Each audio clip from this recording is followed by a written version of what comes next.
Buenas tardes, 18:30. Avenir respeta siempre sus compromisos. Es la hora y empezamos. Unas palabras de bienvenida tenía que haber sido dirigida por nuestra cónsul general de Francia. Tenemos una nueva cónsul, es una mujer, eso es una buena noticia siempre para las mujeres a venir. Y además una mujer muy entregada, muy trabajadora y muy cercana a nosotras, a venir. Estaba de viaje, quería conectarse para decir unas palabras, pero a mí me parece que como soy muchas las ponentes, tenéis muchas cosas que decir, quedamos con Marie-Christine Lange de que yo la excusaba y que os decía a todas que es una mujer extraordinaria y que bueno, que la vamos a ver en el próximo acto. Entonces, en primer lugar, quiero destacar hoy,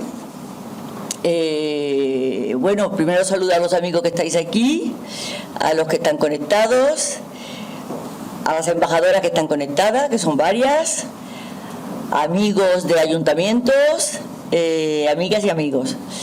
En primer lugar, quiero destacar y al mismo tiempo agradecer el trabajo y el entusiasmo de todas las miembros de la Junta Directiva de nuestra Asociación de Amistad Hispano-Francesa Mujeres a Venir, porque con su optimismo y con su entusiasmo hacen posible que nuevamente estemos hoy aquí celebrando un nuevo acto.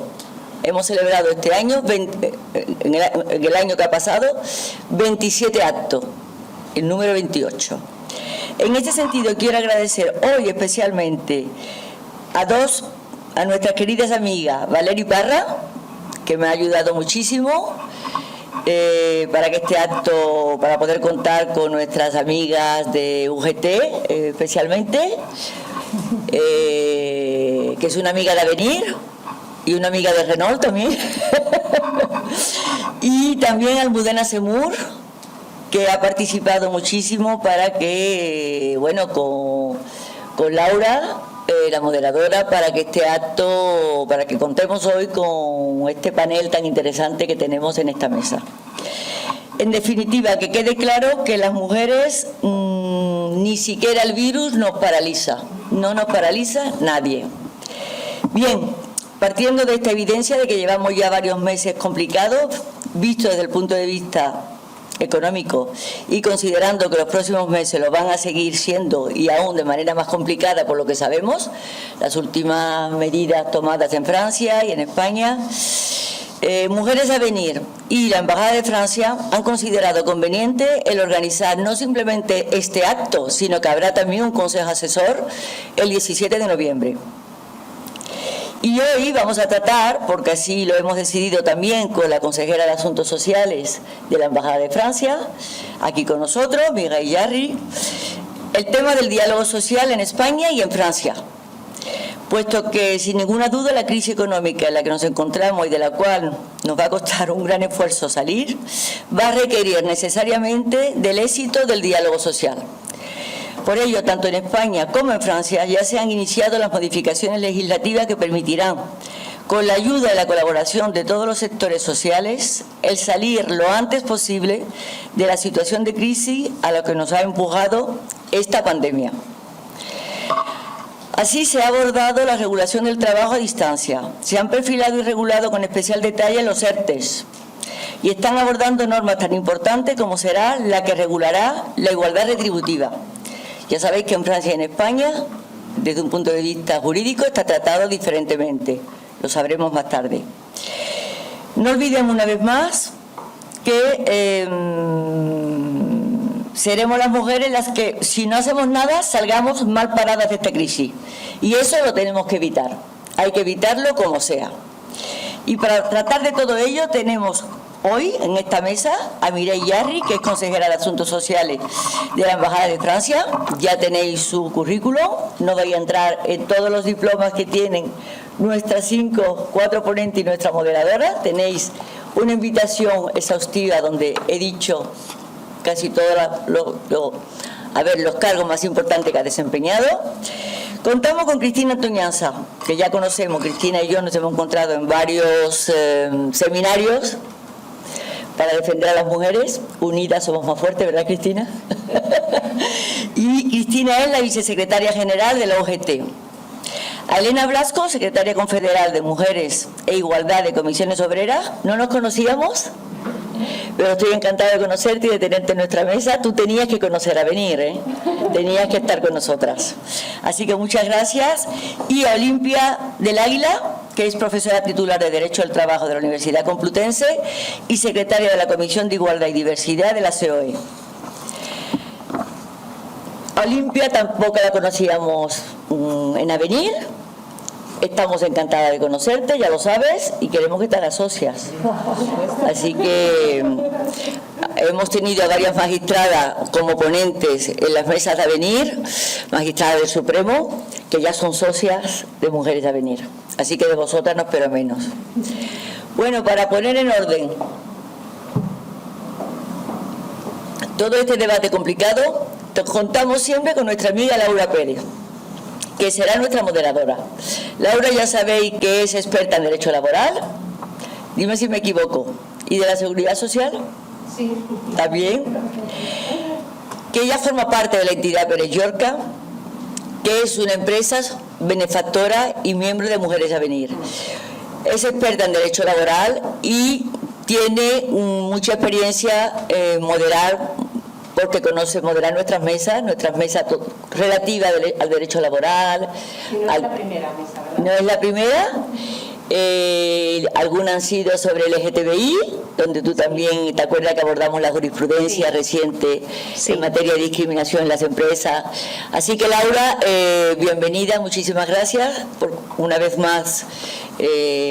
Bueno, trabajas para venir y estamos encantados de colaborar con Pérez Llorca. Así que yo, sin más, voy a pasar la palabra a Laura. Y s'il vous plaît, vous avez à tour de rôle la parole. C'est Laura qui va diriger le débat.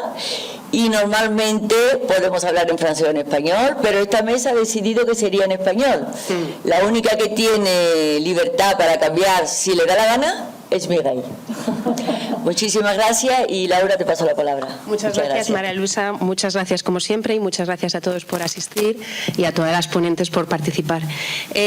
Como vamos a hablar del diálogo social, la primera cuestión que nos planteábamos es ¿qué es el diálogo social? ¿No? Es un proceso de comunicación, no solo una negociación, no solo una consulta, sino también un intercambio de información entre los representantes del gobierno y los representantes de los sindicatos y de las empresas. Y se tratan cuestiones de interés común, pues tanto de política social como de política económica.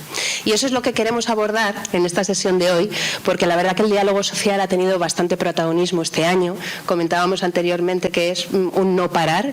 Ya había una previsión de que fuera a tener mucho contenido el diálogo social este año, con materias como la reforma laboral, el que, bueno, como decíamos al principio, el diálogo social se afronta de diferentes maneras, pero desde luego la reforma laboral podía ser una de ellas, la igualdad también estaba previsto, pero con todo este tema de la pandemia, pues ha habido un aluvión de nuevas cosas que ha habido que negociar o intercambiar información, pues como puede ser el tema de los ERTEs, otras medidas sociales, incluso el tema del trabajo a distancia se ha visto un poco motivado, ¿no?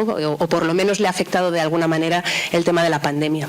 Entonces contamos, como decía María Luisa, con todas las protagonistas de estas negociaciones que nos pueden aportar su punto de vista en algunos de los puntos controvertidos que queremos abordar con vosotras de estas nuevas normas y también, bueno, pues solventar también algunas de las principales dudas que tenemos. No voy a volver a presentarlas. Sí que nos gustaría al final de cada una de las normas que vamos a tratar, que veréis en la invitación, que era trabajo a distancia, igualdad, ERTEs, contar con la perspectiva desde un punto de vista de la normativa francesa, para analizar a derecho comparado cómo estamos y qué estamos haciendo en cada uno de los países. Empezamos, como no podía ser de otra manera, con una de las normas que más repercusión está teniendo, porque a muchos de nosotros nos afecta en el día a día, que es el trabajo a distancia. Más allá de esta situación excepcional de la pandemia, la ley nueva que se ha dictado ahora se centra en la voluntariedad de este trabajo a distancia. La empresa no puede exigir a los trabajadores que presten servicios desde sus casas y los trabajadores, en el mismo sentido, tampoco pueden imponer a las empresas que tengan que trabajar desde casa. Tiene que haber un acuerdo entre las dos partes. Y la normativa se centra sobre todo en el contenido de este acuerdo. Lo que queremos contar es con la perspectiva de los agentes sociales para analizar un poco, y como no podía ser de otra manera, la cuestión más polémica y que aparece en los titulares de muchos periódicos con el tema del trabajo a distancia. Por eso la primera pregunta es, como consecuencia, y esta pregunta va dirigida a sindicatos y a COE, tanto a UGT, Comisiones Obreras como COE, para que nos cuenten si las empresas ahora están obligadas a abonar todos los gastos que se generan como consecuencia del teletrabajo. No sé, Cristina, si nos quieres contar tú. Vale. Bueno, buenas tardes y gracias, como no puede ser de otra forma, a Mujeres a Venir, a María Elisa en concreto y a mi compañera Valerie por esta invitación. Ya sabéis que siempre que me invitáis aquí estoy con vosotras y por lo tanto pues muchas gracias. Primera cuestión que he abordado y que decías, Laura, de qué tienen que pagar los empresarios. Bueno, esto para empezar, de las normas que vamos a hablar hoy, excepto la de que Olimpia estuvo en esa mesa, la de igualdad retributiva y planes de igualdad, que al final no conseguimos, por muy poco hay que decirlo, eso es verdad, muy poco no conseguimos acordarla. Sí que es verdad que el reglamento de igualdad retributiva está casi al 100% acordado ambas partes. En la de planes de igualdad tuvimos un pequeñito problema, pero yo creo que lo resolveremos en la negociación entre nosotros y entre nosotras, pero hay que recordar que tanto ERTES como teletrabajo son dos normas que han salido del acuerdo del diálogo social entre sindicatos, empresarios y el gobierno. Por lo tanto, el teletrabajo yo creo que es una cosa importante, el trabajo a distancia, porque nos da la sensación de que es teletrabajo y es trabajo a distancia, se regulan otras formas de trabajo. ¿Qué es lo que ocurre? Pues que sí que es verdad que, como tú muy bien decías, se ha visto muy impulsado por la pandemia y por lo tanto en la propia norma hace una separación. ¿Qué es lo que sí tiene que pagar ahora mismo el empresario? O la empresaria, es, dijéramos, los medios materiales, es decir, ordenador, fungibles, impresora. Esas cuestiones las tiene que poner la empresa y las tiene que poner ya mismo, ahora mismo. ¿Qué otras cuestiones se dejan a la negociación colectiva, que es donde deberemos abordar cómo se pagan otras cuestiones? Por ejemplo, la línea de internet, cómo la pagamos, la luz, el gas o calefacción, por ejemplo, aire acondicionado, calefacción. Compañeros decían, si estoy en mi casa en Andalucía, pues en verano tengo el aire acondicionado puesto, que en invierno no. O sea, si estoy trabajando en mi centro de trabajo, no. Todas estas cuestiones, es verdad que hay empresas que ya lo han abordado de alguna fórmula, empresas grandes donde tenemos esa negociación diaria, incluso han puesto, por ejemplo, algún plus por teletrabajo o han sustituido el plus transporte por un plus teletrabajo. Y estas cuestiones sí que es verdad que las tendremos que negociar y abordarlas en la negociación de los convenios colectivos, sean de empresa o sean de sector. Esto quedó así. Es entendible, a nosotros nos hubiera gustado que se hubiera recogido como sindicatos todas estas regulaciones en la norma, pero al final, como toda negociación, pues nos dejamos siempre todos, como se dice, pelos en la gatera y por lo tanto al final salió esta norma. Luego también creo que tiene que imperar, y con esto termino, el sentido común. Pero obviamente el trabajador o la trabajadora no tiene por qué repercutir en sus gastos herramientas que tendría en su puesto de trabajo, porque hay que dejar una cosa clara, que hay que dejarlo muy claro, y como mujeres lo tenemos que tener clarísimo: teletrabajar no es conciliar. Teletrabajar no es conciliar. Yo no puedo conciliar con mi niño al lado, haciéndole la comida, dándole el biberón. o ayudándole a hacer los deberes. Eso es una cosa fundamental y que sí que es verdad que ahí tanto patronal como sindicatos estuvimos totalmente de acuerdo desde el primer momento, que teletrabajar no es conciliar y que el teletrabajo tiene que ser y es una organización del trabajo. Es decir, si tú acuerdas, como muy bien has dicho tú también, que es voluntario, esa voluntariedad, ese acuerdo entre empresa y trabajador, porque hay que hacer un acuerdo empresa, teletrabajador, de teletrabajar, mi centro de trabajo ahora va a ser mi casa. Y eso es importante, saber que es una organización de la empresa, es una organización. Empresario y sindicato, o sea, empresario y trabajador, acuerdan que X días a la semana o toda la semana, eso se acuerda, voy a trabajar en mi casa y por lo tanto ese acuerdo tiene que existir y es un acuerdo que también ahora hay que firmar, que es una de las cuestiones que también deja claro estemos en pandemia o si está el COVID o no, y también que ya está en vigor ahora mismo y que tenemos el margen, y esto lo saben los empresarios porque ya lo hemos dicho, de empezar a negociar, incluso hay convenios que ya han abierto la negociación para acordar todas estas partes que quedan pendientes y que con la premura y pues la situación al final no se pudieron acordar. Pues gracias, Cristina. Elena, Olimpia, yo no sé si tenéis algo que añadir porque esto que ha dicho Cristina me parece muy interesante. Creo que se estaba vendiendo, o hay mucha gente que piensa que el trabajo a distancia era una medida para conciliar, que era una medida para favorecer a las mujeres. Entonces me interesa este punto que ha sacado Cristina de cómo repercute este trabajo a distancia a la mujer. Y luego, por terminar con el tema de los gastos, no sé si tenéis alguna aportación. ¿Qué ocurre cuando no hay negociación colectiva? ¿Qué hacen las empresas en ese caso?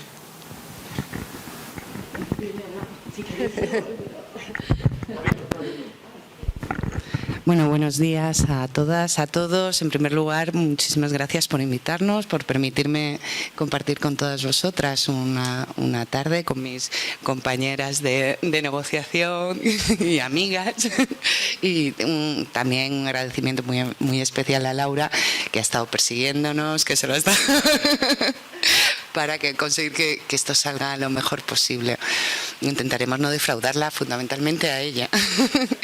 Bueno, decías, y bueno, poco tengo que añadir porque Cristina ha comentado todo con muchísima pedagogía y mucha claridad.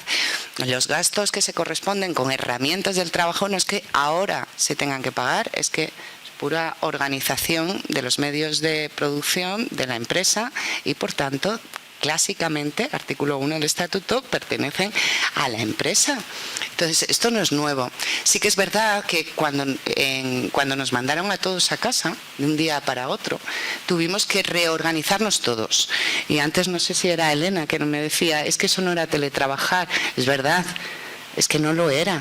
Estábamos en mitad de una excepcionalidad tremenda y seguimos en plena excepcionalidad. En ese momento no había ordenadores, de hecho no se podían adquirir ordenadores, se agotaron, no estaban preparados los servidores, pero han pasado 8 meses ya o 9, no lo sé ya lo que ha pasado, pero y las cosas hay que reorganizarlas. Es decir, aquí en esta norma aparecen claramente diferenciados lo que es el teletrabajo como forma, decía Cristina, muy bien dicho, de organización del trabajo y otra situación como excepción, y por eso no se aplica esta normativa general, que es la situación de pandemia, es decir, cuando tienes que adoptar el teletrabajo como medida de contención de salud pública. Y ahí nos van a aparecer diferencias. Ahora bien, el ordenador lo pone la empresa y la impresora también. En eso no hay, y no ha habido en ningún momento, yo creo, ninguna clase de confrontación. Decía y empezaba Cristina un tema, y lo ha retomado Laura, un tema interesantísimo, que es qué impacto tiene el teletrabajo cuando no se utiliza o no se utiliza desde una perspectiva de género bien construida.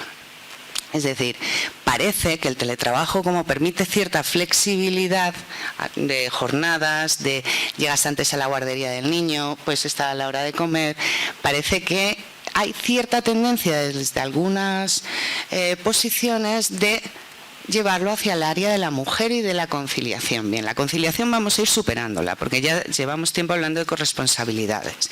Y luego, esto no puede ser nunca una forma de conciliación. Primero, porque se nos vuelve a achacar a nosotras y eso va a tener unas consecuencias clarísimas. Mujeres que no están en el centro de trabajo, hombres que sí. Mujeres que sí están cuidando niños. Y recuerdo, ¿te acuerdas de Cristina? No sé si Elena tú también lo viste, no sé que Cristina sí, porque sé que me consta que creo que también te escandalizaste como me escandalicé yo en el primer borrador cuando se identificaba el teletrabajo o se daba la posibilidad obligatoria, ¿te acuerdas? La prioridad, la preferencia a las mujeres que lactaran de manera natural. En el primer borrador que el gobierno nos planteó, sí que era, bueno, vamos a dejarlo surrealista, por no decir otra palabra peor, porque daba incluso, para que veáis un poco por dónde iba, daba el sentido de que le podías dar el pecho al niño mientras podías, ¿no?, a la niña.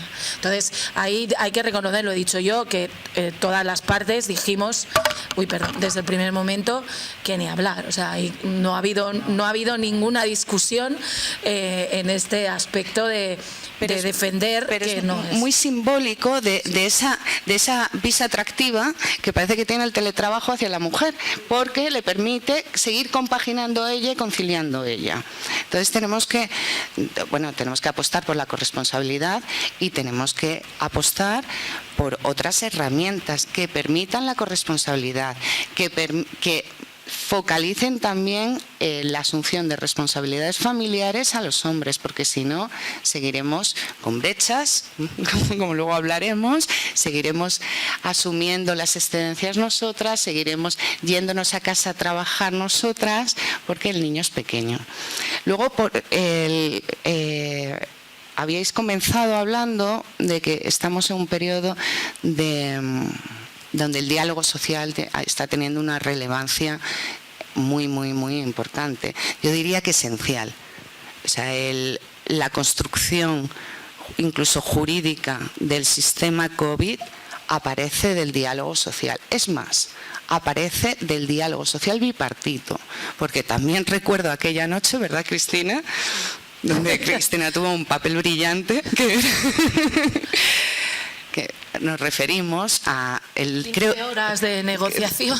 El 12 de marzo, el día que se declara la pandemia por la OMS, ¿te acuerdas?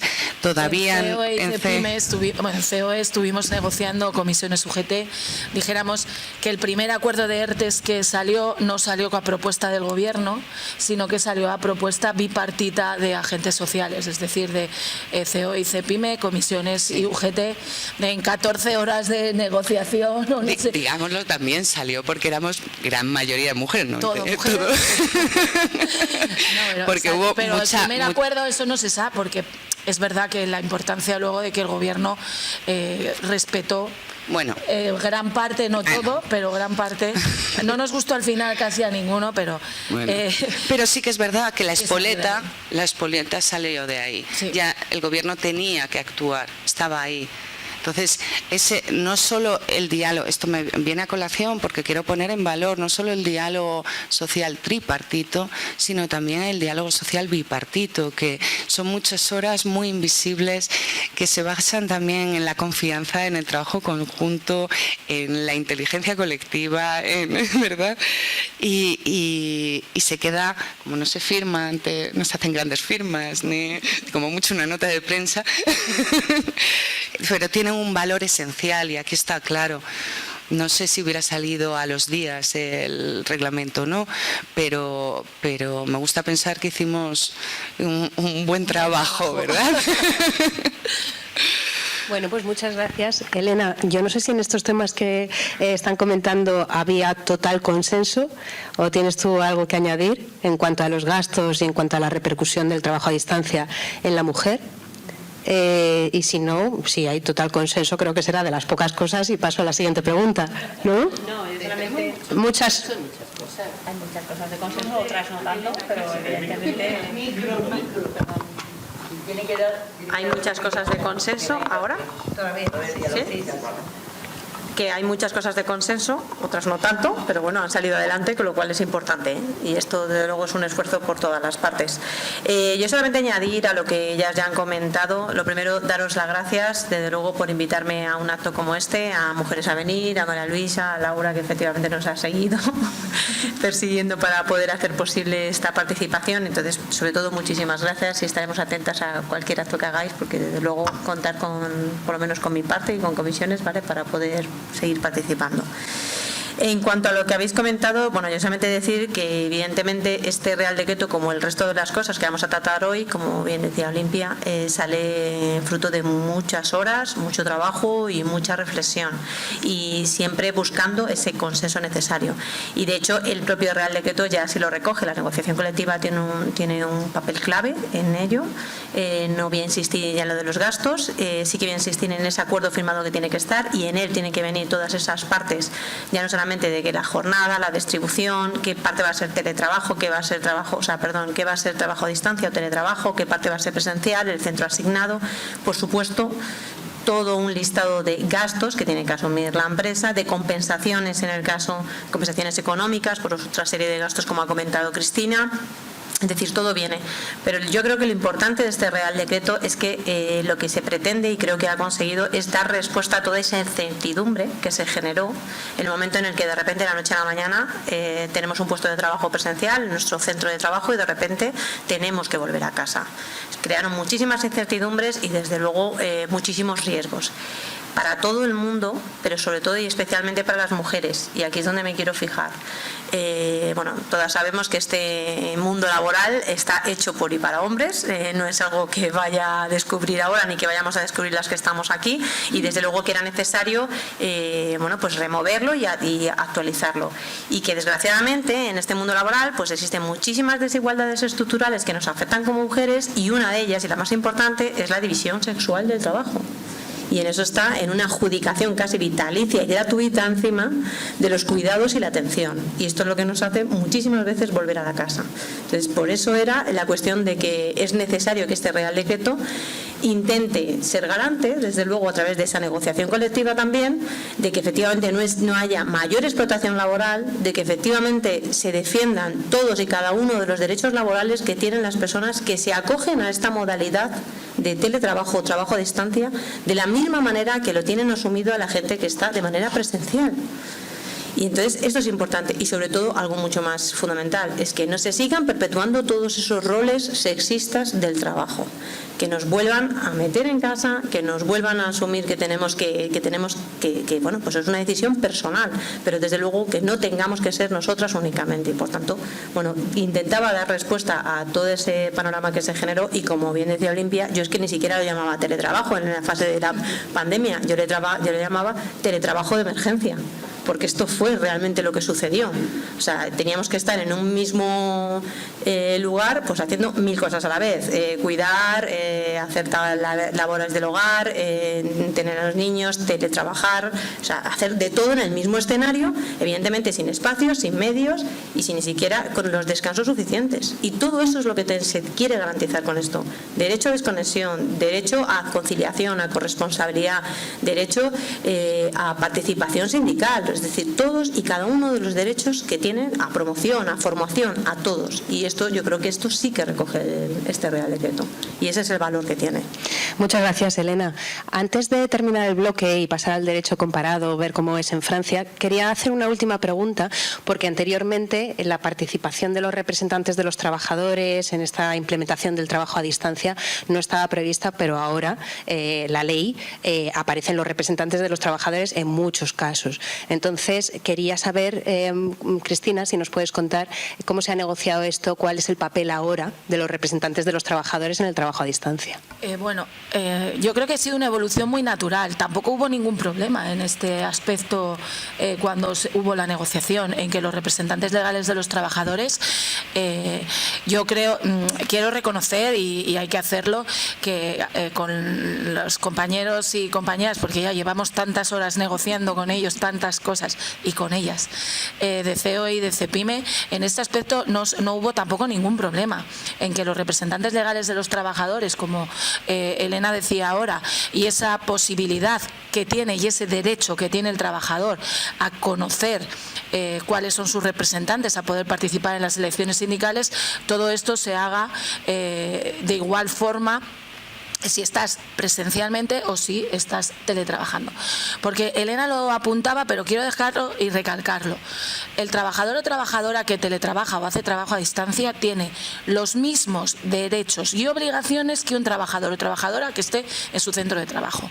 Si nos centramos en las mujeres, y lo digo así adrede, aunque pueda sonar machista, porque somos las que todavía solicitamos el 90% de reducciones de jornada, tenemos el 75% de los contratos a tiempo parcial, por eso lo pongo en femenino, pero cualquier trabajador o trabajadora que tenga flexibilidad horaria, la tiene si está teletrabajando.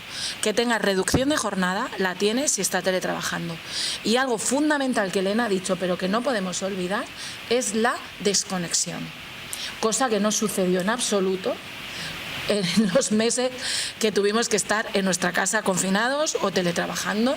Por lo tanto, la desconexión es fundamental, el cumplir el horario.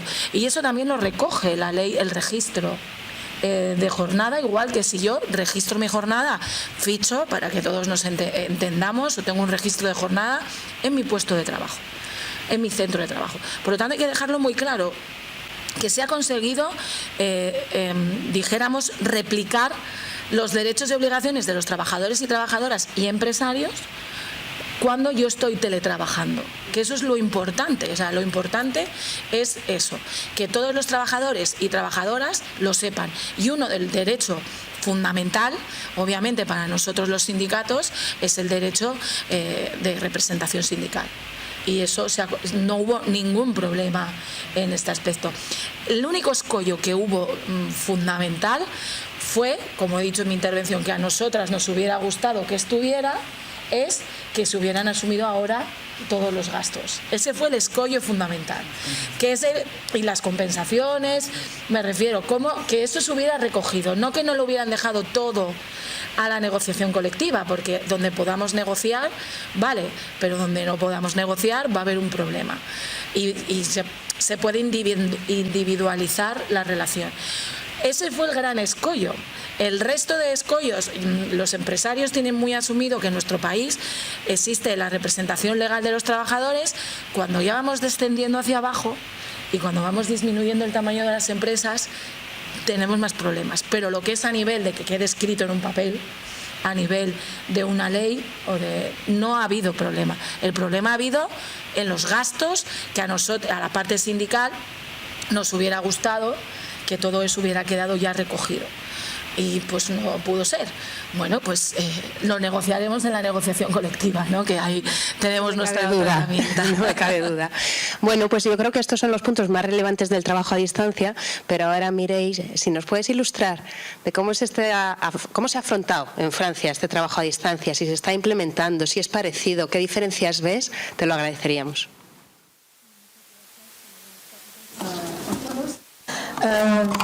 Bueno, en Francia tenemos un marco legal muy diferente de lo que conoce España, porque nuestra ley es muy flexible. Dice que, muy brevemente, que el teletrabajo puede resultar de un convenio colectivo a nivel sectoral o de una empresa, pero puede también resultar de una decisión unilateral del empleador o de un acuerdo individual entre el empleador y el trabajador, sin formalismo particular. Y el teletrabajo también se presta a distancia, pero sin condición de duración, y eso es también una diferencia con el decreto español. Bueno, el teletrabajo se desarrolló durante el confinamiento. Conocemos desde hoy un nuevo confinamiento y pienso que de nuevo se va a utilizarlo mucho, bueno, en las empresas que pueden y para los puestos de trabajo que lo permiten.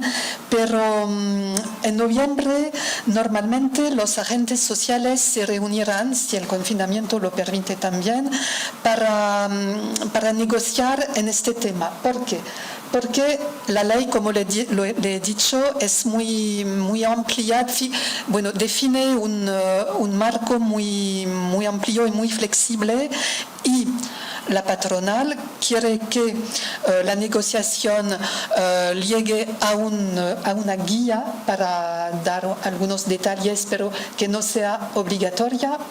Y los sindicatos, bueno, tienen una postura diferente y quieren que se define un marco o una ley o que lleguen a un acuerdo más preciso de lo que existe. Bueno, eso es por el mes que viene, el futuro, pero de momento tenemos, bueno, rápidamente una legislación que dice que no hay ninguna obligación que se define una indemnización o que el empleador tome en cuenta los gastos generados por el teletrabajo. No hay ninguna obligación de indemnizar el teletrabajador,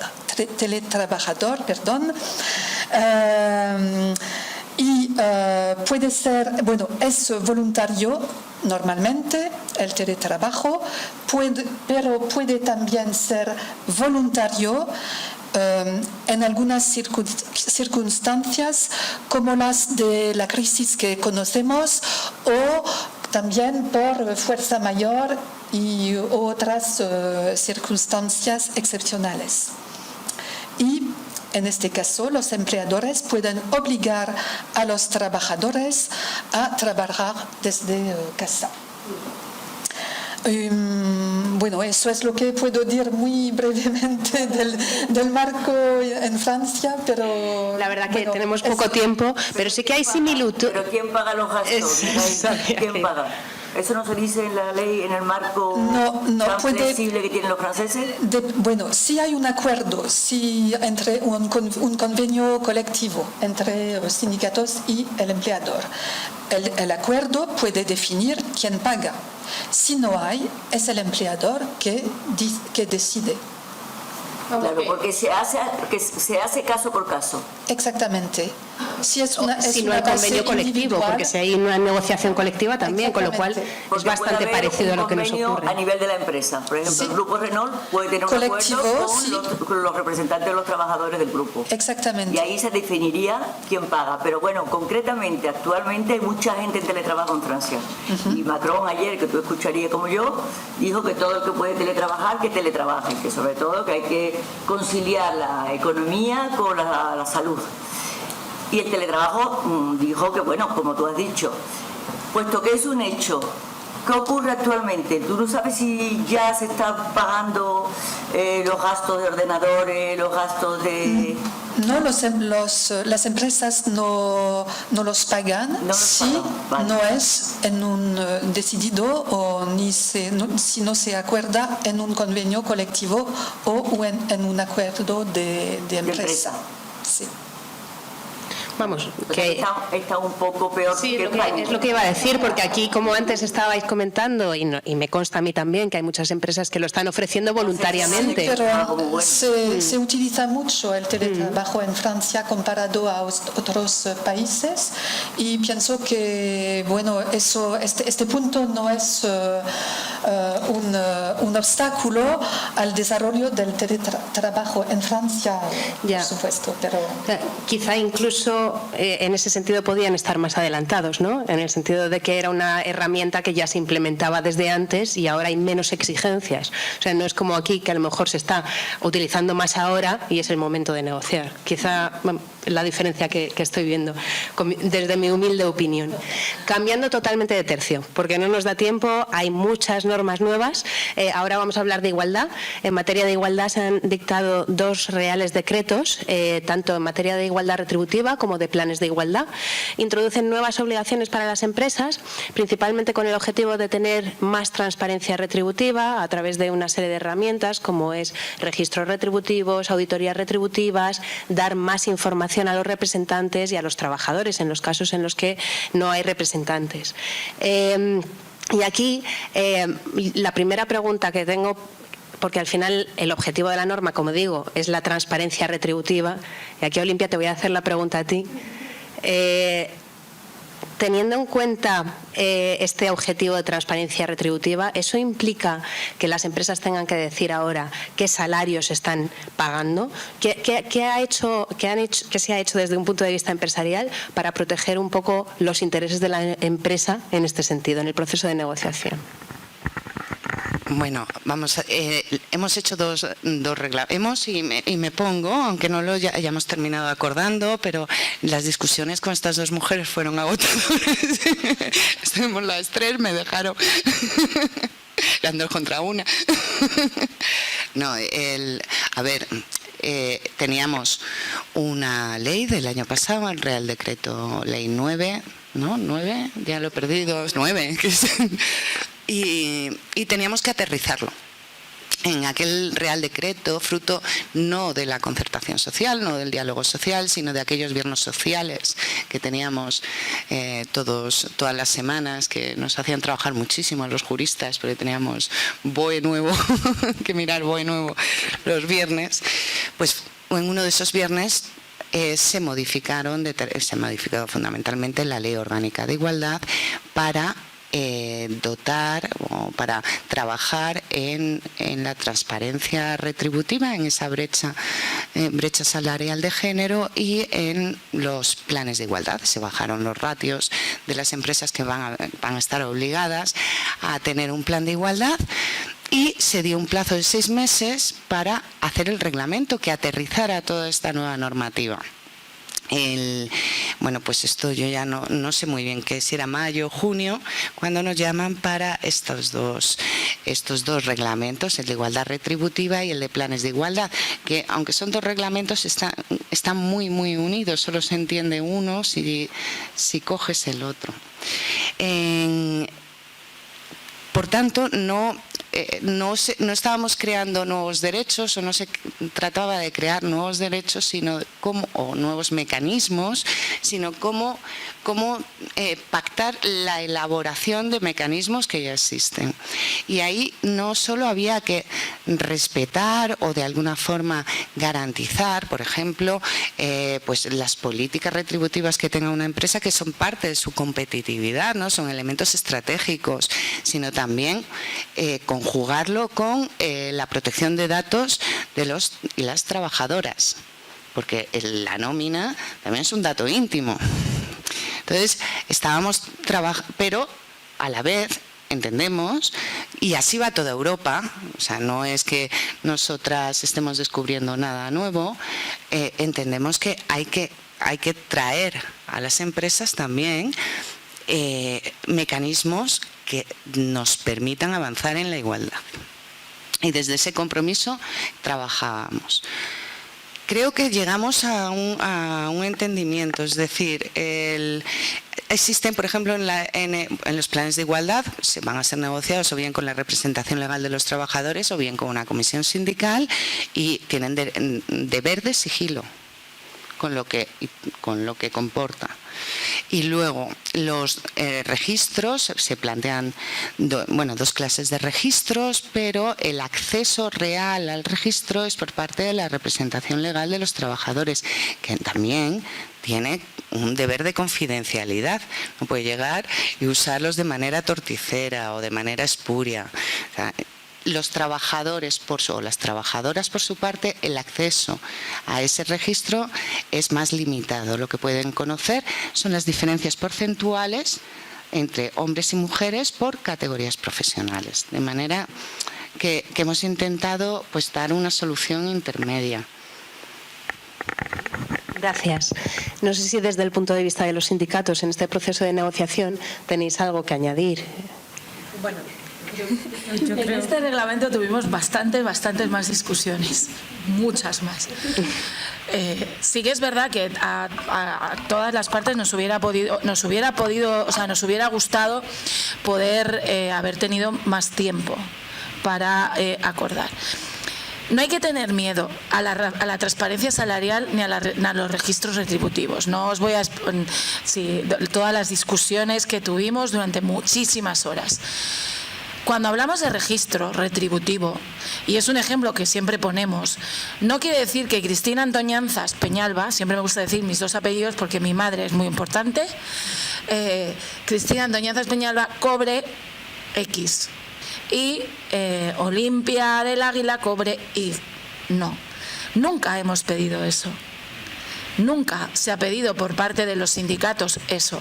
Lo que nosotras pedimos es, por categorías profesionales, cuál es el salario, no solo el salario, qué complementos salariales, extrasalariales, diferenciados por sexos, se cobran. Pero es que esto no sale de este reglamento, como Olimpia decía, sino esto viene de una modificación del Real Decreto 6/2019 del año pasado, que modificó el Estatuto de los Trabajadores. Y no hay que tener miedo a eso. Nosotras, y como representantes legales de los trabajadores, no solo tenemos el deber de sigilo y de confidencialidad con estos datos, sino con todos los datos que nosotros y nosotras conocemos, porque es nuestra labor. Pero es que los empresarios, nosotras también tenemos el derecho, porque así nos lo reconoce la ley, de que los empresarios nos den esos datos. No estamos pidiendo nada diferente, lo que estamos pidiendo es eso, para poder saber qué es lo que realmente está ocurriendo y qué está ocurriendo porque hay, como Elena muy bien decía en su primera intervención, segregación vertical y segregación horizontal en el ámbito laboral. Y eso sucede en las empresas. Y de ahí existe la brecha salarial y viene la brecha salarial. No nos la inventamos los sindicatos ni nadie. Por eso es lo importante. En el caso... claro, hubo muchísimas discusiones con la ley de protección de datos, con la intimidad, pero es que hay que tener en cuenta que aparte de eso, los representantes legales de los trabajadores tienen acceso al contrato y a otras muchas cuestiones que ya se tienen acceso desde hace muchos años en este país. Por lo tanto, no hay que tener miedo a ser transparentes con un registro salarial, porque nadie se va a meter en si una empresa, por motivos de competitividad, tiene unos salarios u otros mientras cumpla el convenio colectivo, obviamente, que se le aplique. Sino hay que saber qué está ocurriendo en las empresas de nuestro país. Y hay que dejarle una cosa clara, el registro no es solo para las empresas de más de 50, sino es obligatorio para todas las empresas de nuestro país, tengan el tamaño que tengan en estos momentos. Y eso es lo que pedíamos. El mayor escollo, y que también hay que decirlo, y por eso no se acordó, porque si eso no hubiera sido, y fue un error del gobierno el introducirlo en el primer documento, fue el que nosotros como sindicatos no estábamos de acuerdo que una comisión ad hoc, que es una comisión que se nombra para otras cuestiones, como puede ser un ERE, que es un grupo de trabajadores, negociara un plan de igualdad en aquellas empresas en las que no había representación sindical. Sí que es verdad que aquí, como la COE al final no conseguimos llegar a acuerdo, pues nosotras acordamos con el gobierno en que aquellas empresas donde no hay representación sindical negociemos los sindicatos más representativos. Yo entiendo que a los empresarios esto no les gusta, pero también sé que están acostumbrados a negociar con nosotros y con nosotras y que se va a poder negociar y vamos a negociar. Pero insisto, no hay que tener miedo a la transparencia salarial. Hay una directiva europea de transparencia salarial que espero que no la retrasen más, porque aquí Europa se llena la boca, incluida nuestra presidenta de la comisión, en que esto lo va a coger y va a abordarlo, pero se tenía que haber tratado ya y se ha retrasado para diciembre. Y eso es muy importante, que esa transparencia salarial no solo exista en nuestro país, sino en el resto de países europeos. Elena, desde Comisiones Obreras, ¿cuál es tu opinión al respecto? Bueno, yo creo que Perdón. No voy a tocar. Que yo creo que lo primero que hay que dejar claro es qué se entiende por transparencia salarial. que yo creo que es lo esencial y por lo que se ha generado estos 2 reales decretos, y es que no es otra cosa que es intentar conseguir identificar y visibilizar e identificar las desigualdades directas o indirectas que pueden existir en una determinada empresa o en un determinado centro de trabajo. Dicho lo cual, para que esto sea posible es necesario un elemento clave, que no se olvidan estos reales decretos y que de hecho se trabaja, y de hecho todavía queda pendiente una de las herramientas claves para que tanto el registro retributivo como la auditoría salarial sean eficaces en su aplicación, que es evidentemente la valoración objetiva del puesto de trabajo. ¿Qué quiere decir esto? Pues que se evalúe el puesto, no la persona que lo va a desempeñar, no que sea hombre ni que sea mujer, sino que se evalúa el puesto, la tarea, la funcionalidad, el tiempo que te requiere, la precisión y otra serie de elementos fundamentales para que el desarrollo correcto y adecuado de ese trabajo. Si esto se consigue, pues evidentemente el registro retributivo y el resto de las cosas serán útiles. Pero claro, en todo este proceso de transparencia salarial hay un elemento clave, que es que tenemos que saber qué ganamos. Es decir, qué retribución le corresponde a una determinada tarea. Y ahí es donde está la importancia de la valoración objetiva del puesto de trabajo. En esa valoración tiene que estar evidentemente todo desagregado por sexos, tiene que venir todos los elementos retributivos que se perciben por una determinada tarea. Estamos hablando de salario base, estamos hablando de complementos, estamos hablando de percepciones salariales, etcétera, etcétera, etcétera. Y si esto se consigue, pues evidentemente será eficaz. ¿Por qué? Porque vamos a ser capaces de identificar en qué punto concreto se está produciendo la discriminación. Y en el momento en el que lo identificamos, entonces habrá que establecer la medida, la herramienta o el instrumento adecuado para corregirlo. Pero si no lo hacemos, es imposible. Entonces se nos seguirán escapando mogollón de situaciones en el que evidentemente sí existe una discriminación, o bien directa o bien indirecta, pero así es. Todas sabemos que existe infravaloración de tareas, ocupaciones y sectores feminizados. No hay que ocultarlo. Las empresas también lo saben. Y de esto he de decir que yo creo que en esto la parte que pudimos, hasta donde pudo llegar el consenso, estaba. Y bueno, está aquí Olimpia para decirlo. Yo creo que ellas eran conscientes que efectivamente eso pasaba y que habría que corregirse. Y entonces, claro, ¿cómo se puede hacer esto? Pues desde luego el papel de la representación legal de los trabajadores es fundamental, porque es garante de que efectivamente esto se está produciendo, porque si no volvemos a lo mismo, hay una clara individualización de la relación laboral. Y evidentemente la situación no es la misma, siempre hay una situación de superioridad por debajo del trabajador en este caso, es algo normal. Entonces, pues evidentemente el papel nuestro también era garante de que eso se pudiera dar. No se han generado nuevos poderes a la representación legal de los trabajadores y, como decía Cristina, no hay que dar miedo a los datos que nos tenéis que dar, no, es que esos derechos y esas obligaciones ya las teníamos del propio Estatuto de los Trabajadores. Lo que único que estamos haciendo aquí es definir esos derechos y esas obligaciones. Has tocado un punto muy importante, que es el trabajo de igual valor, ¿no? Que es uno de los aspectos fundamentales también, que no lo habíamos comentado, pero que ya se introdujo el año pasado, y a través de esta nueva norma se dan unas pinceladas de cuáles son las características para que se pueda entender que hay trabajo de igual valor. Olimpia, no sé si tienes algún comentario al respecto sobre el proceso de negociación en este punto. Bueno, en general, vamos a ver, lo del trabajo de pagar lo mismo por trabajos de igual valor no es de ahora, es un clásico ya de nuestra doctrina, está absolutamente consolidado, igual que están muy trabajadas las herramientas analíticas que permiten la comparación entre puestos de trabajo, tampoco es nuevo. Los planes de igualdad, una de las cosas que tienen que hacer son los diagnósticos también negociados ya, y a partir de ahí, pues claro. Bueno, sí, pero es a lo que me refería, es decir, ya llevamos tiempo trabajando en esa determinación. Ahora bien, si hay un ámbito en el que se está trabajando por la equiparación entre mujeres y hombres, es el ámbito del trabajo, el ámbito de la empresa, tanto por la labor sindical como por la labor de la propia empresa. O sea, que en muchas ocasiones va mucho más allá de las obligaciones legales. Esto esto significa que ahora hemos pasado ya, puede haber discriminaciones directas como puede haber malas praxis empresariales de todo tipo, pero no lo normal. Ahora, cuando estamos hablando de trabajos de igual valor, estamos hablando de otras cosas. Estamos hablando de discriminaciones indirectas o mucho más allá del valor que le da una sociedad a determinados puestos de trabajo y determinados sectores productivos. La cultura que tenemos en un país.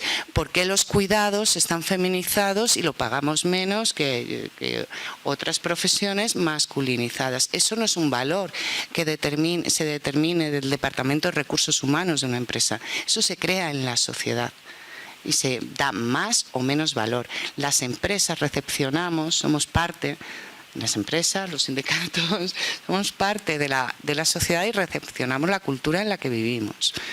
Ahora, una vez que tenemos la igualdad formal absolutamente clara, o sea, consolidada, la igualdad legal, ahora queremos ir todas un paso más allá, ¿no? Es la consecución de la igualdad real y efectiva. Estos instrumentos nos van a ayudar. Desde luego que hemos tenido discusiones, claro. O sea, cada uno lo ve desde una perspectiva muy legítima, pero es la construcción desde la inteligencia colectiva. Ellas cedieron unos puntos, nosotras cedimos en otros, y así se construye. El escollo del que hablaba Cristina era un escollo que para COE, es decir, que el gobierno en el primer documento dijo que cuando presentaba, que cuando no existiera una representación legal de trabajadores con los que negociar el plan de igualdad, se fuera a una comisión ad hoc. Ese artículo se cambia y se cambia por la comisión sindical. Desde COE entendemos que esa reforma pertenece a una reforma mucho más amplia que la reforma laboral. Entendemos que puede tener problemas de habilitación legal y entendemos que las trabajadoras de una empresa tienen derecho a reorganizar y a organizar también y a participar en sus planes de igualdad sin necesidad de afiliarse a un sindicato. O sea, que se afilien a lo que quieran. Entonces, apenas tampoco es posible que si hubiéramos tenido más tiempo hubiéramos logrado soluciones alternativas. Cosas más difíciles hemos logrado, pero no teníamos tiempo. La premura a veces y las jornadas extenuantes muy poco feministas no permitieron ese acuerdo. Pero sí que es verdad que creo que todas pusimos lo mejor de cada una. Cristina, muy rápido. Sí, muy rápido porque es importante. Dos cosas. Una, Elena lo ha dicho y es fundamental. Podemos tener una ley estupendísima, pero como la herramienta de analizar. Olimpia decía que hay muchas herramientas, pero las que nosotras hasta ahora hemos visto en los planes de igualdad no nos gusta ninguna. Las negociaremos. Las herramientas que hay para analizar qué son trabajos de igual valor,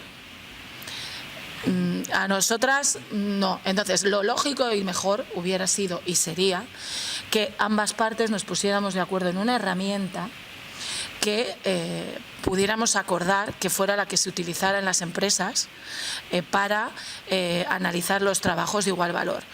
Esto va a ser, yo creo, muy complicado, pero creo que va a ser uno de los caballos de batalla de negociación pura y dura en las empresas. Y dos, si la igualdad sigue quedándose en el BOE y no hay recursos económicos para que ambas partes abordemos la igualdad en las empresas, dentro de 10 años, lamentablemente, seguro que hemos avanzado, porque poco a poco vamos avanzando y hemos avanzado respecto de 10 años, pero no se podrá haber avanzado lo que se debería. Y esto el Gobierno tiene que ser muy consciente de que puede publicar en el BOE todas las leyes que quiera, pero luego tenemos que, estas partes que estamos aquí sentadas, negociarlas y ponerlas en marcha en las empresas. Y por lo tanto tiene que haber recursos para ambas partes, para que podamos aplicar esa igualdad que está en el BOE en las empresas. Con esto ya me estás contestando a la siguiente pregunta que tenía, porque lo último, ya para cerrar este bloque, quería preguntar, antes de pasar a análisis del derecho francés, quería preguntar si con estas medidas es suficiente para disminuir la brecha salarial o no. Cristina, ya me has contestado, no parece que sea suficiente, es también un tema de recursos, nos queda camino por recorrer y entiendo también que hemos empezado con unas pequeñas medidas, pero que todavía quedará tiempo, ¿no? Creo que es un poco lo que comentaba antes. O sea, yo creo que cuando la mujer se incorpora en el mundo laboral no lo hace en igualdad de condiciones que el hombre, esto es así. Entonces, claro, existen todas esas desigualdades estructurales y entre ellas está la brecha salarial. Estos reales decretos y su publicación desde luego ayudan, pero evidentemente hay muchos otros aspectos que interfieren en esa brecha salarial, como el tipo de jornada, la distribución horaria, el tema de que tenemos mayores interrupciones durante nuestro desarrollo profesional por el tema de embarazos, por el tema de maternidad, por el tema de cuidados, atención, etcétera, etcétera. Evidentemente la segregación horizontal, vertical y sectorial, es decir, una serie de elementos que evidentemente, por mucho que de alguna manera queramos abordarlos, pues hay que hacer un estudio de campo. ¿Qué quiero decir con esto? Pues que efectivamente este Real Decreto sí ayuda. ¿Que nos hubiese gustado que la publicación, la aprobación de los mismos hubiese sido por las tres partes? Pues sí, porque claro, si esto se queda en un papel mojado y luego realmente el gran trabajo es el trabajo de campo, que es la aplicación del día a día en los centros de trabajo. Y entonces aquí yo considero que lo que sí debemos hacer, al menos las que estamos aquí en esta mesa, es un compromiso de que efectivamente queremos ir al objetivo clave, que es la igualdad de oportunidades entre mujeres y hombres. Evidentemente, este Real Decreto también rompe un poco la inacción que ha estado el Gobierno con el tema de los avances en igualdad, y es importante. Pero todas esas desigualdades estructurales que padecemos las mujeres, desde luego necesitan de otra serie de medidas que van mucho más allá del plano laboral y de incluso de la propia empresa. Estoy hablando de la necesidad de que efectivamente es un cambio cultural y que necesitamos políticas activas que vayan con ese objetivo de avanzar en igualdad. Entonces no solamente se puede quedar aquí, sino efectivamente tiene que ser un campo mucho más amplio, y para eso necesita muchísimas otras compromisos más allá de las que estamos en esta mesa, desde luego. Y creemos que tiene que ser, perdona, una acción de gobierno en general si quieren apostar por la igualdad. Podemos hablar de la igualdad en el ámbito del trabajo, pero al final, si nos tenemos que quedar en casa a cuidar de nuestros hijos o de nuestros mayores, por lo tanto, la igualdad no se puede abordar desde un solo ámbito. Si queremos realmente esa igualdad de oportunidades, tenemos que abordarla de todos los ámbitos en general, no de uno. Nosotros podemos intentar poco a poco en las empresas ir construyendo, pero o se aborda en general de todos los ámbitos de la sociedad en general, desde la industria, los servicios sociales, servicios de cuidados, la ciencia, la infrarrepresentación en la universidad, muchísimos ámbitos. Hasta que no lo abordemos de todos los ámbitos y realmente hagamos un compromiso de un gobierno por la igualdad entre hombres y mujeres, podemos ir poniendo granitos, pero es muy complicado. Pero bueno, granito a granito vamos haciendo granero, ¿no? Que se dice así, ¿no? Bueno, pues muchas gracias a las tres.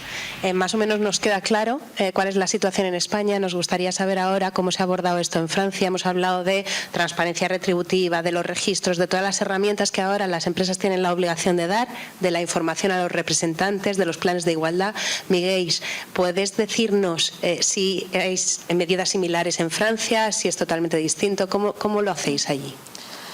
Bueno, el tema de la brecha salarial es un problema constante en Francia desde hace muchos años, y a pesar de una norma que bastante antigua. La primera ley fue adaptada en 1962 y el problema, las diferencias de salarios entre mujeres y hombres,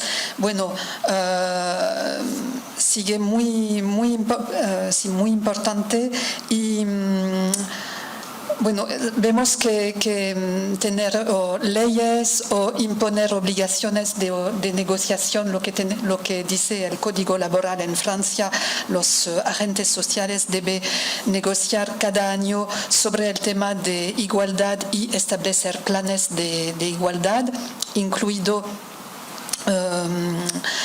igualdad salarial, pero vemos que eso no es suficiente para reducir o eliminar esta brecha. Eliminar, sí, mejor que solamente reducir. Y bueno, y eso es porque el gobierno el año pasado adaptó nuestra ley, y desde el año pasado las empresas tienen una obligación, deben publicar cada año lo que se llama un índice de igualdad. Es decir, que es una nota que se calcula a partir de diferentes indicadores anónimos y a nivel de la empresa, y este índice se publica en el sitio web de las empresas, y también se debe comunicar al Ministerio de Trabajo y a los inspectores de trabajo para que chequen si se cumple con las obligaciones o con de igualdad. Y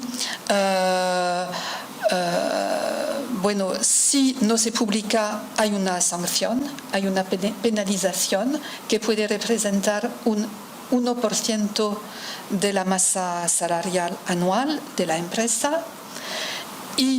Pero antes de sancionar, la empresa debe tomar medidas correctivas para reducir esta brecha. Y eso es lo que impone el gobierno con una nueva ley desde el año pasado, y vamos a ver si esta nueva obligación y esta publicación, hacer algo público, puede también ser una manera más, ¿cómo decir? Sí, es aceptable, ¿no? No aceptable, pero bueno, implica más esfuerzos por parte de las empresas, y bueno, vamos a ver si funciona o no en los próximos años. O sea, que es reciente también esta medida. Sí. Hace un año. Hace un año. Sí. Las mujeres en las empresas francesas estaban bastante contentas. Sí. Porque es un cambio, ¿verdad, Miguel? Exactamente. Es un cambio muy importante. Sí. Y efectivamente, como ella dice, el 1% de la masa salarial de un grupo importante es una sanción. Lo que pensamos es que todas lo van a publicar. Sí. Ahora bien, a mí me consta que hay mujeres en empresas francesas que, basándose en esa ley, están citando a su jefe, claro, mediante una demanda. O sea que ya tienes un texto legal, claro, que te permite a ti hacerte una idea de la situación en la que te encuentras, hablar con tu director de recursos humanos, y si el director de recursos humanos no interpreta los datos que la empresa publica de la misma manera que ella, han comenzado bastante conflicto en base a esta ley, conflicto judicial. Porque este índice al que te refieres se parece al registro que estábamos comentando antes en España. O sea, es una agrupación de los diferentes conceptos salariales. Son diferentes indicadores. Por ejemplo, bueno, no los tengo aquí conmigo, pero si se refiere a las diferencias, bueno, la brecha salarial en general entre hombres y mujeres en la empresa, la repartición de los aumentos anuales entre mujeres y hombres. ¿Hay una separación? Sí. Son diferentes indicadores. El nombre de mujeres aumentadas o bueno, cuyo salario ha sido aumentado después de un permiso. Sí, la lista de las mujeres que han recibido un incremento salarial al lado de los hombres. Sí, pero después de un permiso de maternidad y igualdad para los salarios más altos. Son los diferentes indicadores que se toman en cuenta para calcular el índice y antes de llegar a una sanción, como lo decía María Luisa, bueno, hay que hablar y hay que negociar en la empresa sobre las medidas que se deben tomar para reducir esta brecha. Y si no se reduce, bueno, se puede aplicar o se puede imponer una penalización, una sanción, pero es la última medida que se tomaría si siempre la empresa se queda con una brecha, pero antes, como lo decía, hay que negociar y hay que o sea que no es necesario esperar la directiva europea, que puede todavía esperar no sé cuántos años, puesto que hay países como Francia que no han esperado de la aplicación de la directiva, porque además la directiva no es como los reglamentos europeos, que son mucho más interesantes. Si fuese una ley en materia de igualdad salarial, no una directiva, sino un reglamento europeo, vale, entonces luchemos en ese sentido.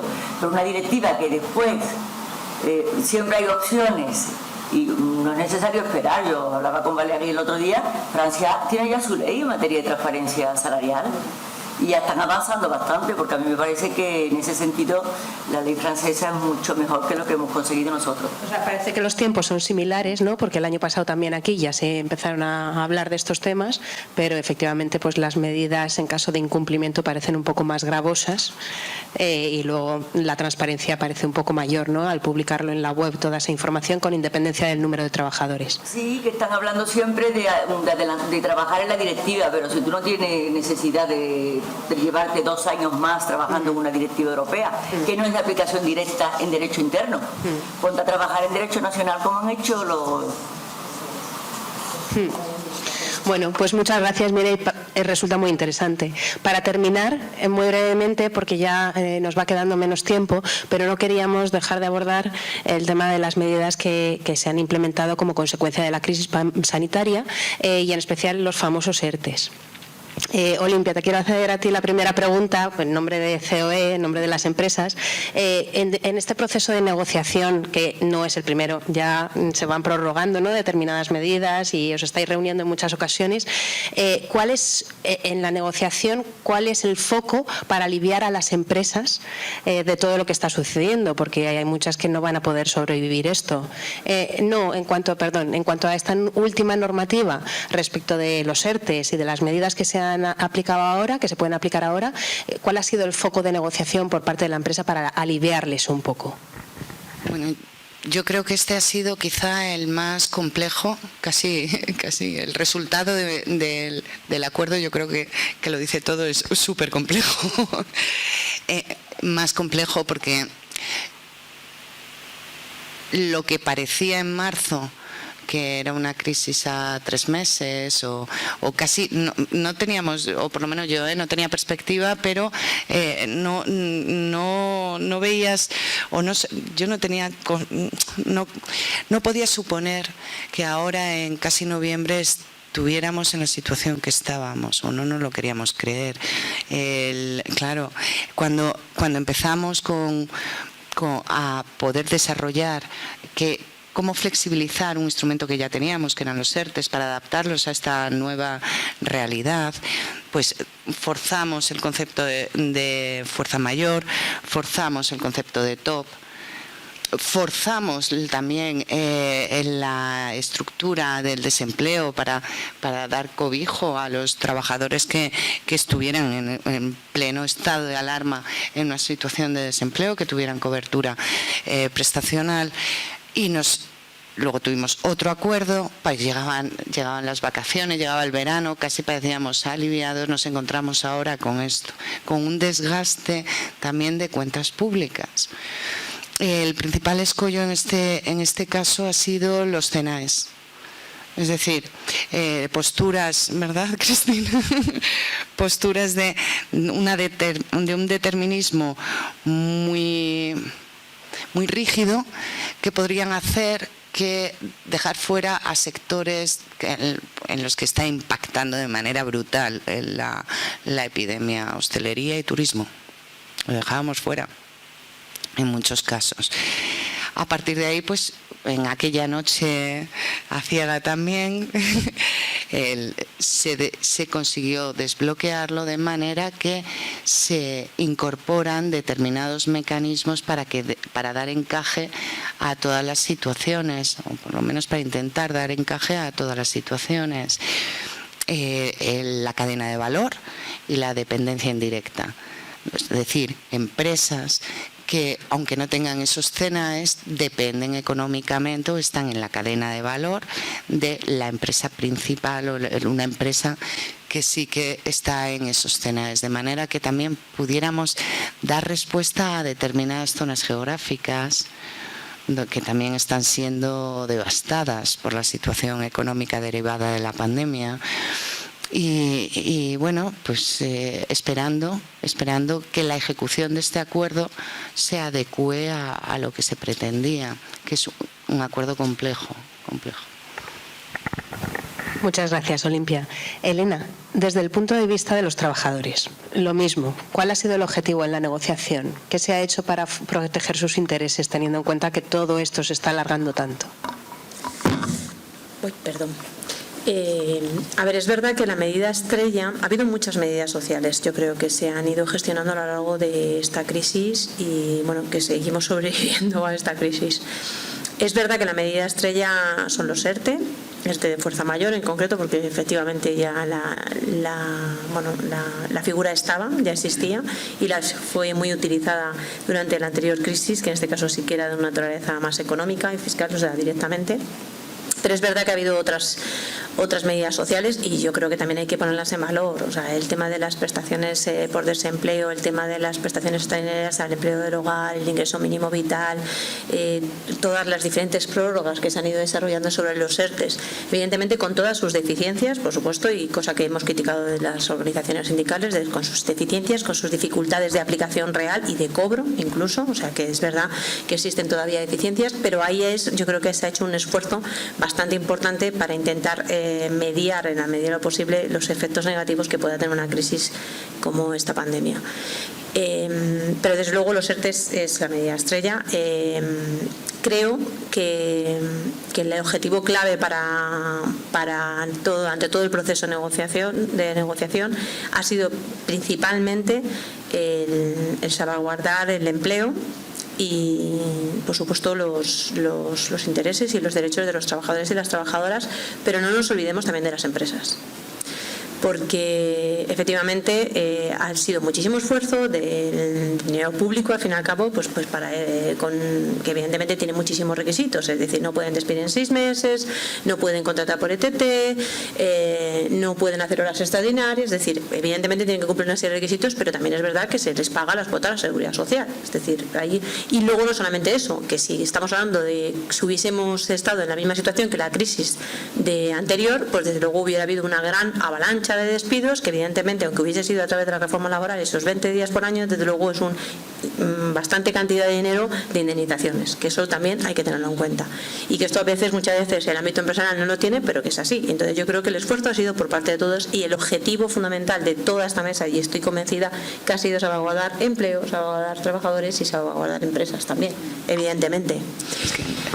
Pero ha habido todas sus prórrogas, mejores o peores, ha habido muchísimas dificultades, como decía Olimpia, para intentar cuadrar sobre todo y dar respuesta a todos los sectores de actividad.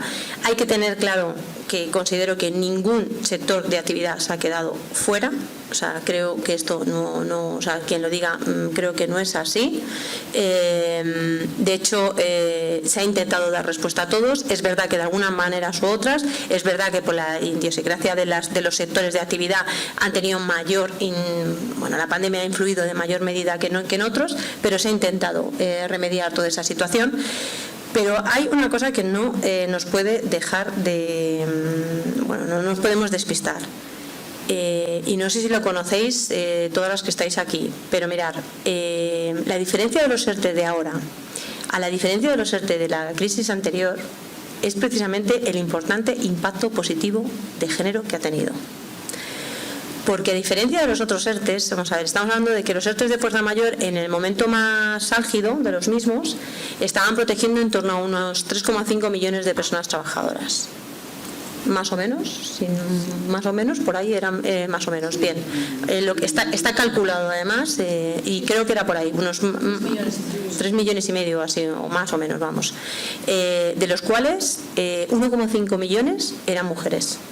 Es decir, se han mantenido 4 empleos femeninos por cada mujer nueva en paro.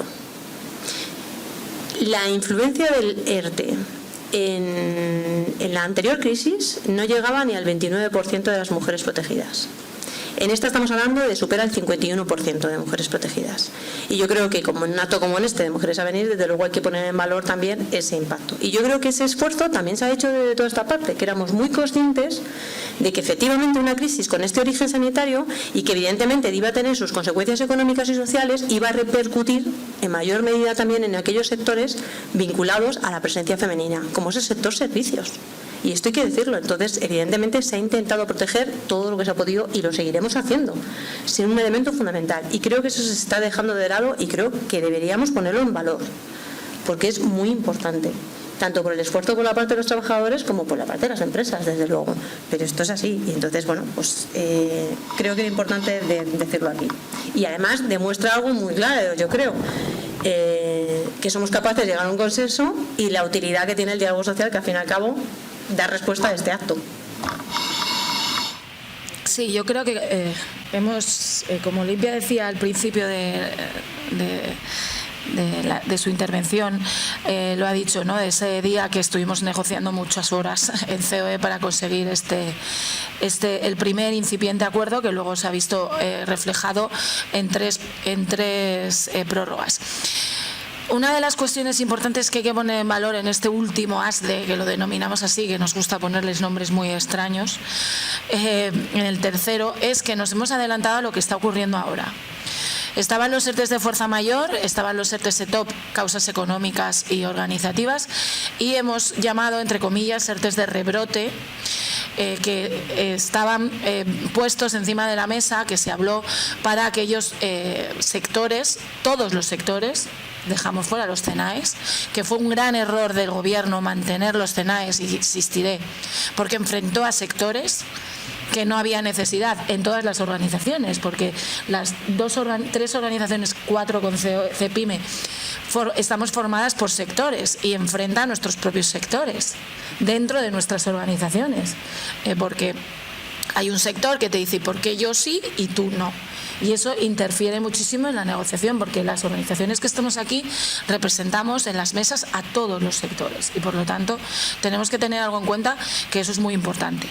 Por eso, al menos esto lo hemos hablado las partes, y para todas las partes, hablo en nombre de UGT, fue un gran error el mantener los ERTEs, los CENAES.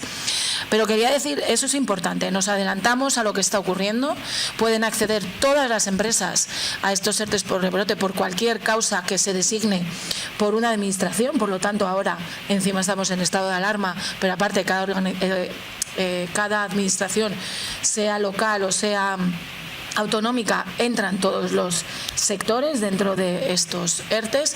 También hay que tener en cuenta muy claro que en los ERTEs se está utilizando dinero público. Y por lo tanto hay que tener consciencia y que no se puede utilizar ese dinero público, como sabemos algunos casos, para defraudar. No se puede utilizar. Tú no puedes tener a la gente en ERTE y trabajando en casa, porque eso ha ocurrido. Son casos no muchos, pero ha ocurrido, y hay que tener en cuenta que es dinero público y es dinero de todas y de todos. Y lo que decía Elena tiene razón, pero lamentablemente los datos nos van diciendo que cuando hemos ido saliendo de los ERTEs, las mujeres no hemos salido en la misma proporción que los hombres de los ERTEs. Es decir, Elena lo ha dicho, nos protegieron, ¿vale? Estuvimos casi el 52% de las mujeres fuimos protegidas en su momento en mayo, pero ahora estamos más mujeres en ERTES en octubre de fuerza mayor que en mayo, hemos subido un punto porcentual más las mujeres, pero en los ETOP, que son por causas económicas, ¿vale?, hemos pasado del 39% al 42,6% en ERTES. Por lo tanto, también vemos que aquí, aunque sí que es verdad, como decía Elena, que se nos protegió mucho más que en la anterior crisis, no nos estamos incorporando al mercado laboral, volviendo a nuestro trabajo de la misma forma que nuestros compañeros. Y es algo que, obviamente, tendremos que abordar, no en la mesa de los ERTE, sino en el resto de mesas que esperemos que se abran del diálogo social, de cómo las mujeres nos vamos incorporando al mercado de trabajo.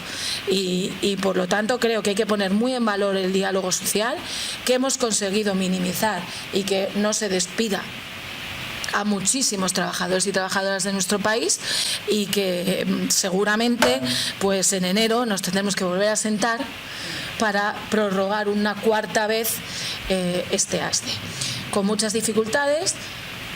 Pero creo que el Gobierno esto lo tiene que ver como una inversión, es decir, es un dinero que si ahora mismo se está invirtiendo en mantener las empresas abiertas, que eso hace que los trabajadores y trabajadoras tengamos trabajo, se estaría invirtiendo en pagar prestaciones por desempleo, eso lo tenemos clarísimo, como ocurrió en el año 2008, ¿no? Por lo tanto, creo que es muy buen acuerdo, creo que es un acuerdo que ha sido ejemplo en Europa, que esto nos lo han dicho, es un acuerdo que ha sido ejemplo en Europa, de porque fuimos de los primeros países que acordamos esta medida de protección, y creo que en este país pues hay que poner muy en valor que se nos ha denostado mucho a los sindicatos, sobre todo mucho en este país, y creo que estamos dando la talla, y en este caso también con nuestros compañeros de COE y CEPIME, pues en todas las cuestiones que se nos quedan cosas al margen, claro, que hay cosas que vamos a insistir y que nunca vamos a estar, por ejemplo, el plan Me Cuida,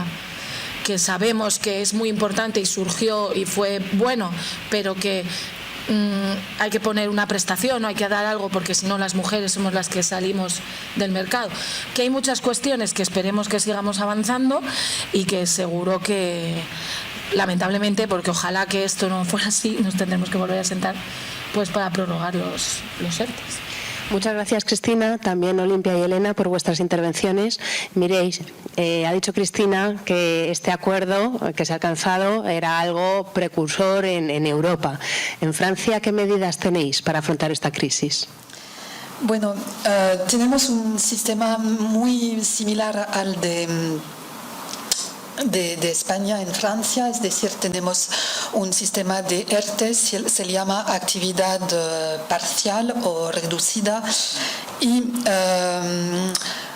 bueno, como consecuencia de la crisis también se ha adaptado este sistema durante los últimos meses. Y actualmente, y de momento tenemos ahora tenemos una nueva norma que dice que establece un sistema de actividad reducida a largo plazo. A largo plazo significa hasta 2 años, por motivos de una crisis o algo que dura, o que muchos años y más que solamente unos meses, como una crisis sanitaria, por ejemplo. Y bueno, las empresas pueden pedir ayudas del gobierno, pero se debe primero que todo negociar o llegar a un acuerdo entre el empleador y los sindicatos en la empresa antes de pedir ayudas y recibir ayudas del gobierno. Y bueno, con este acuerdo tiene las mismas consecuencias que los ERTES, es decir, una reducción de los horarios. El acuerdo también debe preservar el empleo, y Como contrapartida, el gobierno ayuda a la empresa que tiene dificultades,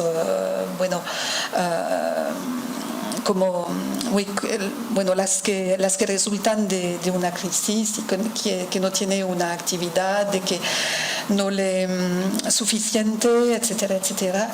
Y eso es el sistema que tenemos. Y este sistema de actividad reducida a largo plazo da un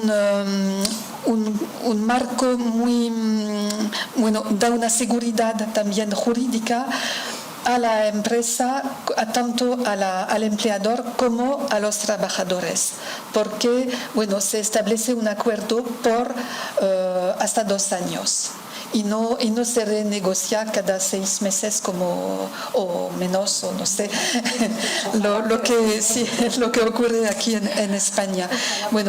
Y eso es una norma nueva, como lo he dicho, que resulta de la crisis actual. Muchas gracias por ilustrarnos y también por haber mantenido el idioma español durante toda tu intervención y no haber cambiado al francés. Muchas gracias por ello. María Luisa, te cedo la palabra para concluir el acto, porque ya podríamos hacer muchas más preguntas, pero creo que hemos llegado justo a las 8, que es hasta cuando estaba previsto.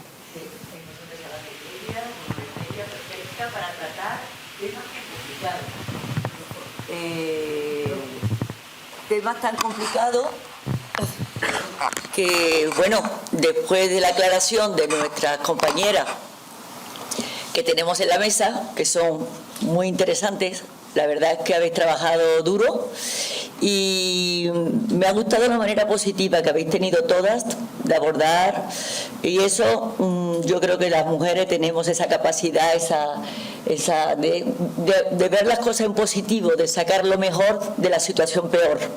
Y yo creo que el que hayáis participado, mujeres como vosotras, COE, Comisiones Obreras, UGT, que estáis aquí explicándonos de manera, yo creo que simpática, alegre, no sois siniestros, claro, no es importante para decir, oye, en una situación tan grave hemos hecho lo mejor posible, sobre todo para el trabajador y la trabajadora, y también para la empresa, porque sin empresa. Y me ha gustado mucho también el pensamiento constante en la negociación de que la dimensión igualdad. ¿Y qué pasa aquí? ¿Y qué pasa? ¿Y qué pasa? Y creo que de ahí que no podemos, o sea, que tenemos que tener cuidado, pero he visto, en vuestras presentaciones que lo tenéis, la necesidad de tener esa exigencia en materia de igualdad de oportunidades, como decía nuestra amiga de comisiones, permanente, o sea, yo me quedo un poco insatisfecha de la transparencia salarial. Creo que ahí sí que hay que ir, por lo menos hasta donde ha ido Francia, porque por estar en una empresa francesa y que hay otros franceses, yo creo que nosotros miramos las estadísticas cuando salen y comparamos los salarios de los directivos medios, y eso nos pone un poco al día, y nosotros a nuestra vez ponemos al día a nuestros jefes, lo cual eso crea un clima muy ideal para no soportarse y encontrar una solución rápida. O sea que yo creo que sí, que la transparencia salarial tenemos que ir todavía más lejos, pero creo que la verdad que yo estoy feliz de ver que estos sindicatos, esta COE y este gobierno, chapó, para una situación tan grave como la que hemos tenido en España y vamos a tener todavía. Los resultados de estos 3 temas que hemos tratado son bastante positivos, así que yo diría que enhorabuena, y que ya sé que habéis pasado muchas horas, porque Cristina, tú lo has dicho muchas veces, pero es que muchas horas para hacer cosas tan importantes como la que habéis hecho están súper bien invertidas, o sea, es lo mejor que, que los sindicatos y la patronal ha podido hacer. Yo la verdad es que os he seguido porque es un tema que me afecta muchísimo, que nos impacta a todas. A venir, yo creo que este tema se tenía que tratar en Mujeres a Venir, con siempre la presencia de Francia. Creo que tener estos dos países que son los nuestros, porque aquí casi todos somos biculturales, o nos inspiramos los unos de los otros y nos queremos mucho. Somos también el segundo socio comercial de Francia, o sea, Macron nos quiere también. Después de Alemania somos los más, y además estamos más cerca. Entonces yo creo que esa doble visión que damos siempre, y por eso le quiero agradecer a Miguel, que habla muy buen español, porque le dije, bueno, Miguel, sí, de habernos dado siempre esa pauta francesa en estos temas, porque todos los días, yo no sé vosotros, pero casi segura estoy, que habéis seguido el discurso del presidente de la República. ¿Por qué? Porque tiene un impacto, porque tenemos la frontera aquí, porque son nuestros hermanos, porque tal. Y creo que este dinamismo se tiene todavía que reforzar en todas nuestras mesas. Tenemos que encontrar a más franceses, Miguel, que vengan aquí a contarnos, porque tenemos muchos socios que están conectados y que sepan que trabajamos en el mismo sentido, que tenemos la misma filosofía. Y nada, y entonces enhorabuena, y todo esto lo vamos a celebrar ahora con un cóctel, y tenemos poco tiempo para el cóctel, así que hay que beber rápido. Tenemos más o menos una horita, o un poquito menos de una hora, para tomarnos una copa juntos aquí en el comedor. Será un cóctel sentadas, por mesa de 5 para respetar la distancia. Julia nos cogerá alguna foto para que vea que la vida es bella y que las mujeres a venir hacen frente a la pandemia trabajando y siendo activas, pero que tengamos cuidado con la distancia y la mascarilla, porque para no poner en dificultad ni al club financiero ni a nosotros mismos. Y nada, y muchísimas gracias a todas. Y repito también a Valérie y a Almudena. Así que queremos veros de nuevo, porque yo sé que el señor Garamendi ha ido a París, a la Embajada de España, ha estado en la Embajada de España en París y se ha visto con el MEDEF, que es, bueno, el equivalente de la COE. Y a mí sí me gustaría que Olimpia, cuando tú puedas, a ver si creamos un grupo para saber más de esta relación COE-MEDEF, porque es importante el trabajo también que estáis haciendo con los empresarios franceses, nos interesa muchísimo, así que por eso te decía que quería tener tus datos, pero era en este sentido, y lo hablamos también con Laura, ¿verdad, Laura? Nos gustaría profundizar, ya que el presidente de la COE ha tomado esa iniciativa, se ha ido a la Embajada de España en París, pues ¿por qué no invitamos a la Embajada de Francia en Madrid al MEDEF y nos encontramos de nuevo? Y ahí igual podrían estar también los sindicatos y sobre todo las sindicatas. Muchas gracias.